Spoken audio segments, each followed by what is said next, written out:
Hello అండి అందరికీ. శుక్రవారం రోజు మార్నింగ్ పూజ అండి. ఈరోజు పూజ కోసం అయితే నిన్న దేవుడి మందిరం అంతా కూడా శుభ్రం చేసుకున్నానండి. గురువారం రోజు, ఈరోజు అమావాస్య చాలా మంచిది. శుక్రవారం రోజు పూజ చేసుకుంటే ధనుర్మాసం అందులో.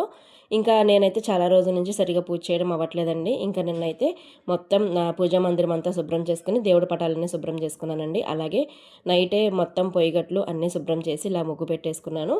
ఇంకా మార్నింగ్ లేవడంతోనే చాలా ప్రశాంతంగా ఉంది. ఇంకా ఫస్ట్ అయితే కాఫీ తాగేసి ఇంకా గుమ్మం అంతా శుభ్రం చేసి ఫస్ట్ ముగ్గు వేసేసుకున్నానండి. ఇంకా అయిపోయిన తర్వాత లోపలికొచ్చి అమ్మవారి చిత్రపటాలన్నీ కూడా చక్కగా ఇలాగా పువ్వులతో అలంకరించుకున్నాను. ఇంకా ధనుర్మాసంలో స్వామివారి చిత్రపటం అయితే కొనుక్కున్నానండి. స్వామివారి పటం నిన్న అయితే తెచ్చుకున్నాను. అలాగే లక్ష్మీ అమ్మవారిది కూడా పటం కొంచెం ఫ్రేమ్ అది మార్చిపిచ్చాను. ఇంకా నా దేవుడు మందిరం అయితే చాలా కలకల్లాడిపోయింది స్వామివారు పటం రావడంతోనే. ఇంకా అయిపోయిన తర్వాత అనుగ్రహ అమ్మవారి గుడికైతే వెళ్ళి దుర్గమ్మ దర్శనం చేసుకున్నానండి. చాలా హ్యాపీగా అనిపించింది. వీడియో నచ్చితే లైక్ చేసి సబ్స్క్రైబ్ చేసుకోండి.